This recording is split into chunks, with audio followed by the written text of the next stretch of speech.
What's up, guys, and welcome back to the channel along with another video. I gotta tell you, when the internet has nothing to talk about, people will make something to talk about.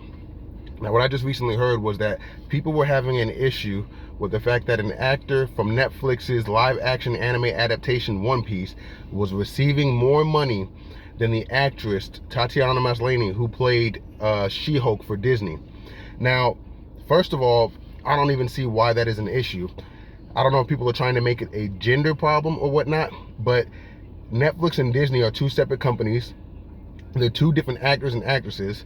It's two different shows with two different fan bases. There's just so many differences between the two that I don't even know how they managed to get over, how they managed to get from the salary of one individual on one different show on one different network and compare it to that from another individual on another show on another network. Like I said, it just sounds like something to make controversy out of nothing. Now, if you haven't watched She-Hulk, which I have not, because I could already tell from the jump that it was just going to be one of Marvel's or Disney's Marvel's mini disasters, so I just go ahead and skipped it. And it seemed like I did a good job with that decision, because it has gained one of the worst receptions out of Disney Plus's shows, and it was disappointing in the fact that I'm able to separate the talent from the individual, or from the actress and the person. And whatever it is that Tatiana Maslany believes or whatnot, I'm not familiar with her politics or her background. I couldn't care less about that. But her as an actress is, I mean, she's phenomenal.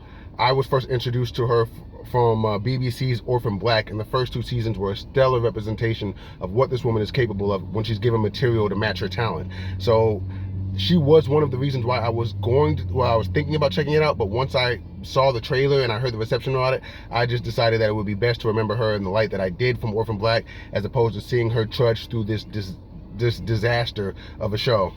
And so, from what I've heard from Netflix's One Piece, who has had a bad track record with bringing from anime to live action in the sense of Death Note, and the last one was Cowboy Bebop, which is one of my favorite animated franchises, and to see what they did with that was just heartbreaking. I mean, even the original creator, Mr. Watanabe, came out and said that he personally wanted to punch the person in the face who was responsible for basically butchering his brainchild.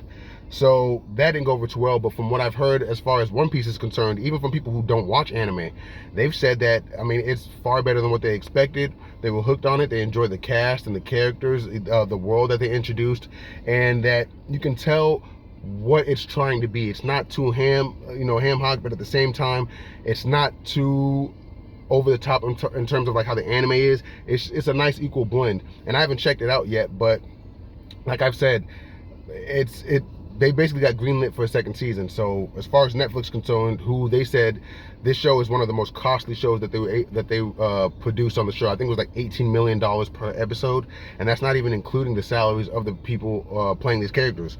But from what I've heard, the guy who plays Zoro, which is the green-haired, dual-wielding swordsman of Luffy's pirate group, he was allegedly paid 5 times more than Tatiana Maslany for her role as Jessica Walters, or She-Hulk, which, you know, that mean, I don't know, like I said, I don't know if people are trying to make this a gender type issue or not, but that could be for the fact that One Piece is far more popular than She-Hulk, first of all, and this could have been something that played behind the scenes, as far as like your agent, contract negotiations, what you're able to bring to the table, what leverage you have.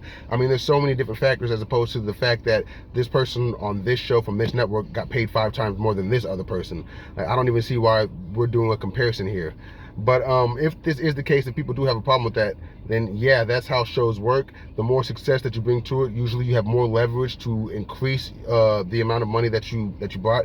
And apparently, I don't know if he was paid the salary beforehand or after or whatnot, but One Piece is a critical success for Netflix. People want to see the second season, and they want Mr. Oda, the original creator of the franchise, to be still attached to the second season, to continue to bring a consistent quality for Netflix. So let me know what you guys think. Let me know if it makes sense to even compare these prices, or if you've even heard this. I mean, I've just seen this floating around on YouTube and on the internet, and I thought this is just a slow news day. But yeah, leave a comment down if you can, and if not, I'll catch you guys in the next video. Later.